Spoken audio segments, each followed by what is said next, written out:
Student, welcome to our YouTube channel commerce efficiency. आज की class में एग्जांपल कवर करेंगे जो हमने लास्ट क्लास के अंदर टॉपिक स्टार्ट किया है। सेकंड मेथड डेप्रिसिएशन का, diminishing balance method of depreciation. इससे लास्ट क्लास में हमने बेस कवर किया था डिमिनिशिंग बैलेंस मेथड का, जिसमें मीनिंग क्या होता है छोटे से एग्जाम्पल की हेल्प से हमने समझा था। मेरिट डीमेरिट क्या होते हैं और डिफरेंस क्या होता है फिक्स्ड इंस्टॉलमेंट यानी कि ओरिजिनल कॉस्ट मेथड डेप्रिसिएशन में और diminishing balance method of depreciation में। ये छोटा सा कॉन्सेप्ट हमने लास्ट क्लास के अंदर कवर किया जो कि बेस बनता है डिमिनिशिंग बैलेंस मेथड का। अगर अभी तक आपने लास्ट क्लास ही नहीं देखी, देखे ताकि आपकी स्टडी में कंसिस्टेंसी बनी रहे। अगर अभी तक आपने मेरे यूट्यूब चैनल कॉमर्स एफिशिएंसी को सब्सक्राइब नहीं किया, सब्सक्राइब कीजिए और बेल आइकन जरूर प्रेस कीजिए ताकि जब भी मैं न्यू वीडियोस अपलोड करूं सबसे पहले नोटिफिकेशन आपके पास जाए, आप वीडियोस को देखकर आपकी स्टडी बूस्टअप हो। कवर करते हैं कि अल्पाइन ट्रेडर्स परचेज करता है मशीन 1 अप्रैल 2020 को, जिसकी कॉस्ट 8000 है और इस पे 2000 रुपये इंस्टॉलेशन के खर्चे कर दिए। हम जानते हैं कि जो कैपिटल नेचर का खर्चा होता है ना, जैसे कि यहाँ पे जो मशीन है वो कैपिटल नेचर में आती है, तो जो इस मशीन को इंस्टॉल करने के ऊपर 2000 ये खर्च किया ना, तो ये भी कैपिटल नेचर खर्चा ही माना जाएगा। इसे हम मशीन अकाउंट के अंदर ही दिखाएंगे। जो फर्म है वो राइट ऑफ करती है डेप्रिसिएशन 10% पर एनम और मेथड रहता है उसका रिटर्न डाउन वैल्यू मेथड। जो स्क्रैप वैल्यू है प्लांट की, उसकी पूरी इकोनॉमिक लाइफ कंप्लीट होने के बाद, इकोनॉमिक लाइफ कितनी है मशीन की 4 साल, यानी कि 4 साल तक हम मशीन को इस्तेमाल करेंगे बिजनेस के अंदर रिवेन्यू जनरेट करने के लिए। और जो इसकी स्क्रैप वैल्यू कितनी रह जाती है 6561, ये एक्सपेक्ट की गई है कि ये स्क्रैप वैल्यू रहेगी उसकी। 4 साल के बाद जो 6561 की हमारे पास असेट रह जाएगी।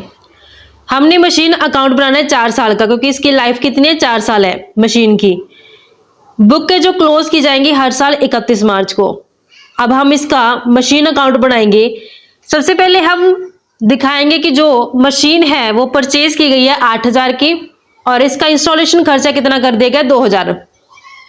सबसे पहले मैं आपको इसकी जर्नल एंट्री बताऊंगी कि एंट्री कैसे पास करते हैं, ताकि जब हम मशीन अकाउंट बनाएं तो उसको समझने में दिक्कत ना आए। जब भी हम मशीन परचेज करके लेके आएंगे, बच्चों मशीन होते हैं रियल अकाउंट के अंदर कवर की जाती है। ये रियल अकाउंट का रूल कहता है डेबिट व्हाट कम्स इन, कि आप मशीन को परचेज करके ला रहे हो तो बिजनेस में मशीन क्या आ रही है। तो रूल कहता है डेबिट व्हाट कम्स इन, तो आप मशीन को क्या कर दो, डेबिट कर दो। तो एंट्री कैसे पास करेंगे, मशीन अकाउंट डेबिट हो जाएगा। जो ये मशीन परचेज की गई है किस डेट को की गई है 1 अप्रैल 2020 को की गई है। क्या आप फ्री में खरीद के ले आए मशीन? नहीं, बदले में क्या दिया आपने, पैसा। तो बैंक अकाउंट को क्रेडिट कर दो, क्योंकि जब भी पेमेंट की जाती है तो उस केस में बैंक अकाउंट क्रेडिट किया जाता है, अगर रिसीव किया जाता है तो उस केस में बैंक डेबिट हो जाती है। तो यहाँ पे मशीन खरीदी है और पैसा गया है, तो मशीन डेबिट बैंक क्रेडिट। तो जो मशीन परचेज की गई वो 8000 से की गई है, 8000 से। लेकिन हम इतना भी जानते हैं बच्चों कि जब मशीन के ऊपर जो नई मशीन खरीद के लाते हैं, उस मशीन के ऊपर जितना भी खर्चा किया जाता है, चाहे वो कैरीज का हो चाहे उसकी इंस्टॉलेशन का हो, वो भी हम किस में दिखाते हैं, मशीन अकाउंट में दिखाते हैं। तो 8000 तो इसकी कॉस्ट थी और 2000 इसकी इंस्टॉलेशन खर्चे कर दिए, तो मैंने उसको अलग से किसी अकाउंट के अंदर नहीं दिखाना, उसको भी मैं किस में दिखाऊंगी, मशीन अकाउंट में दिखाऊंगी। यानी कि जब हम एक्सपेंस की एंट्री पास करूंगी ना, तो भी मैं क्या करूंगी, मशीन अकाउंट को डेबिट करूंगी और पेमेंट की गई उन एक्सपेंस की तो बैंक अकाउंट को क्रेडिट कर देंगे 2000 से। ये तो मशीन को परचेज करने की एंट्री है। ये जो मशीन के ऊपर जो एक्सपेंस पे किए गए ना, उनको पे करने की एंट्री है। ये डेट के इन दोनों की सेम 1/4/2020। अब हमने मशीन अकाउंट बनाने, जब मैं मशीन अकाउंट बनाऊंगी, ये मशीन अकाउंट का फॉर्मेट रहता है। ये डेबिट साइड होती है, ये क्रेडिट साइड होती है। डेट का कॉलम आता है, पार्टिकुलर्स फिर अमाउंट। ऐसे ही क्रेडिट साइड पे डेट, पार्टिकुलर्स और अमाउंट। अब हमने जो ये एंट्री पास की है इसको मशीन अकाउंट में दिखाएंगे। तो मैंने मशीन अकाउंट को डेबिट किया हुआ है जर्नल एंट्री के अंदर। जब मैं इसकी पोस्टिंग करूंगी मशीन अकाउंट में, तो मैं अकाउंट की कौन सी साइड लूंगी, डेबिट साइड लूंगी। लेकिन अपोजिट अकाउंट रेफरेंस के लिए ओपन करना पड़ता है, जो कि बैंक अकाउंट है। तो मैं मशीन अकाउंट की डेबिट साइड पे टू बैंक अकाउंट के नाम से लिखूंगी 8000। किस डेट को, 1/4/2020 को। तो जो डेट का कॉलम है उसमें हमने 2020 की 1 अप्रैल ले लेनी है। डेबिट साइड पे टू बैंक अकाउंट के नाम से दिखाएंगे, जो इसकी ओरिजिनल कॉस्ट है 8,000 रुपये। ऐसे जो एक्सपेंस पे किया गया है उसमें भी मैंने मशीन अकाउंट को डेबिट किया है, तो अकाउंट की डेबिट साइड पे टू बैंक अकाउंट के नाम से दिखाएंगे 2,000 रुपये। तो अकाउंट की जो साइड लेंगे वो डेबिट साइड ही रहेगी, टू बैंक अकाउंट के नाम से दिखाएंगे, ये एक्सपेंस है। डेट सेम है 1/4/2020, जो एक्सपेंस पे किए गए वो 2,000 के हैं। अब ये अकाउंटिंग पीरियड के लास्ट में इस मशीन के ऊपर डेप्रिसिएशन चार्ज करते हैं। तो डेप्रिसिएशन जब चार्ज किए जाते हैं ना, उसके लिए हम क्या जनरल एंट्री पास करते हैं। ये अकाउंटिंग पीरियड 1 अप्रैल 2020 को स्टार्ट हुआ है, तो लास्ट में यानी कि 31 मार्च 2021 को डेप्रिसिएशन चार्ज करेंगे। डेप्रिसिएशन कब लागू किया जाता है, जब मशीन को बिजनेस के अंदर इस्तेमाल किया गया बिजनेस ऑपरेशन में। तो बिजनेस के पॉइंट ऑफ व्यू से डेप्रिसिएशन क्या है, एक्सपेंस। ये नॉमिनल अकाउंट के अंदर कवर किया जाता है। नॉमिनल अकाउंट का रूल कहता है कि आप एक्सपेंस को क्या कर दो, डेबिट कर दो। तो डेप्रिसिएशन अकाउंट को क्या कर देंगे, डेबिट कर देंगे। जब डेप्रिसिएशन चार्ज किया जाता है मशीन के ऊपर, तो उससे मशीन की वैल्यू क्या हो जाएगी, डाउन हो जाएगी। तो जब हमने मशीन को खरीदा था तो उसे डेबिट किया था, तो जब इसकी वैल्यू डाउन चली जाएगी तो हम क्या कर देंगे, बैलेंस पलट के क्रेडिट कर देंगे, टू मशीन अकाउंट को क्रेडिट कर देंगे। अब जो इसकी ओरिजिनल कॉस्ट रहेगी 8 + 2 टोटल कितनी मानी जाएगी, 10,000 मानी जाएगी। 10,000 के ऊपर मैं डेप्रिसिएशन चार्ज करूंगी, जो कि मुझे गिवन है रेट 10% की, 10% की रेट से। अब 1 अप्रैल से 31 मार्च पूरे साल का डेप्रिसिएशन लागू किया जाएगा इसके ऊपर। 10,000 का 10% करेंगे तो 1,000 रुपये डेप्रिसिएशन हो गया। अब हम जब इसकी पोस्टिंग करेंगे, कैसे करेंगे कि यहाँ पे मशीन अकाउंट को क्रेडिट किया गया है, तो पोस्टिंग करते समय मैं अकाउंट की क्रेडिट साइड लूंगी, लेकिन रेफरेंस के लिए अकाउंट ओपन करूंगी डेप्रिसिएशन। तो मैंने अकाउंट के क्रेडिट साइड पे लेना है बाय डेप्रिसिएशन अकाउंट के नाम से। जो डेट रहेगी वो 31 मार्च 2021 रहेगी। अमाउंट 1,000 रुपये से, 1,000 रुपये डेप्रिसिएशन है जो चार्ज किया गया। अब ये अकाउंटिंग पीरियड क्लोज करते हैं।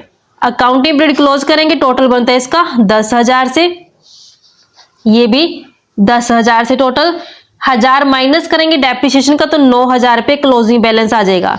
ये 31 मार्च 2021 का बैलेंस आया है, closing balance. By balance CD के नाम से करेंगे, इसको अकाउंट के अंदर कैरी डाउन करेंगे। तो ये बैलेंस नेक्स्ट ईयर का ओपनिंग बैलेंस हो जाएगा, क्योंकि हम जानते हैं लास्ट ईयर का क्लोजिंग बैलेंस नेक्स्ट ईयर का ओपनिंग बैलेंस होता है। तो इसे हम ब्रोट डाउन करेंगे। नेक्स्ट अकाउंटिंग पीरियड कब से स्टार्ट होगा, 1 अप्रैल 2021 से। जो ये क्लोजिंग बैलेंस है यही नेक्स्ट ईयर रेफर करते हैं। टू बैलेंस ब्रोट डाउन करेंगे अमाउंट 9,000 से। अब इस अकाउंटिंग पीरियड के दौरान कोई भी ट्रांजेक्शन नहीं की गई, ना ही तो कोई नई मशीन खरीदी गई है, ना ही कोई पुरानी मशीन बेची गई है। अकाउंटिंग ईयर क्लोज करते हैं, डेप्रिसिएशन चार्ज करेंगे। डेप्रिसिएशन जैसे हर साल यहीं पे हम दिखाते जाएंगे इसको क्रेडिट साइड पे। 21 से स्टार्ट होकर के ये 31 मार्च 2022 तक जाएगा।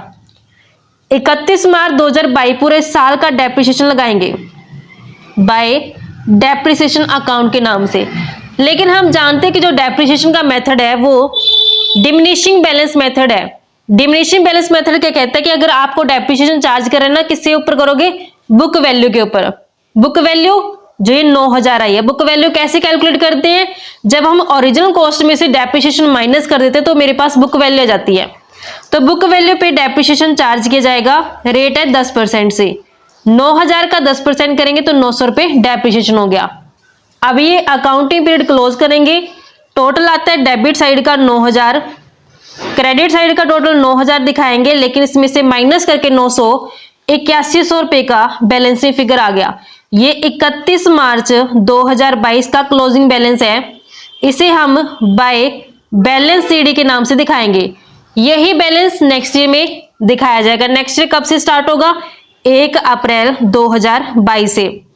टू बैलेंस ब्रोट डाउन करेंगे 8100 से। अब डेप्रिसिएशन चार्ज करेंगे। ये अकाउंटिंग पीरियड 1 अप्रैल 2022 से स्टार्ट हुआ है, 31 मार्च 2023 तक जाएगा। डेप्रिसिएशन चार्ज करते हैं बाय डेप्रिसिएशन अकाउंट के नाम से। बुक वैल्यू कितनी है? 8100। 8100 के ऊपर 10% की रेट चार्ज करेंगे, 810 रुपये हो गया। ये अकाउंटिंग ईयर क्लोज करते हैं। 8100 टोटल आता है डेबिट साइड का, क्रेडिट साइड 8100 टोटल, माइनस करते इसमें से 810, तो 7290 रुपये क्लोजिंग बैलेंस आएगा। ये 31 मार्च 2023 का क्लोजिंग बैलेंस है। बाय बैलेंस सीडी के नाम से इसे दिखाएंगे। यही नेक्स्ट जो कि 4th ईयर बनता है हमारा, उसका ओपनिंग बैलेंस हो जाएगा 1 अप्रैल 2023 का। टू बैलेंस बीडी के नाम से दिखाएंगे इसे, बैलेंस ब्रोड डाउन करके लाएंगे 7290 से। अब हमने 4 साल का, हमें क्वेश्चन के अंदर बोला गया कि 4 साल का आप बनाओ जो मशीन अकाउंट है। फर्स्ट ईयर कंप्लीट हुआ, सेकेंड ईयर कंप्लीट हुआ, थर्ड ईयर कंप्लीट हुआ, अब ये 4th ईयर है। अब हम 4th ईयर का कैसे कंप्लीट करेंगे? हमें स्क्रैप वैल्यू गिवन है क्वेश्चन के अंदर इस मशीन की, कि मशीन की जो लाइफ थी ना टोटल 4 साल थी, 4 साल उसको इस्तेमाल करने के बाद जो स्क्रैप वैल्यू वो 6561 बच गई है, यानी कि ये क्लोजिंग बैलेंस है 4थे साल का। और हम 4th ईयर का ही कर रहे हैं हिसाब, तो मुझे अब 4th ईयर का क्लोजिंग बैलेंस पता है। 2023 1 अप्रैल से स्टार्ट हुआ, 31 मार्च 2024 को एंड हो गया, तो मुझे इस बार बाय बैलेंस सीडी गिवन है जो कि स्क्रैप वैल्यू के नाम से दिया गया, कितना? 6561 रुपये। तो पहले तो मैंने अब तक क्या किया था, डेप्रिसिएशन खुद कैलकुलेट किया था, लेकिन इसमें जो डेप्रिसिएशन आएगा वो बैलेंस आएगा। क्लोज करते हैं, 7290 डेबिट साइड का टोटल है, 7290 क्रेडिट साइड का, इसमें से माइनस करेंगे क्लोजिंग बैलेंस, तो डेप्रिसिएशन कितना आ जाएगा? 729 रुपये। 729 रुपये ये बाय डेप्रिसिएशन अकाउंट के नाम से दिखाएंगे 31 मार्च 2024 को। अगर हम चार्ज करते वैसे भी डेप्रिसिएशन अगर हम चार्ज करते तो कितना बनता?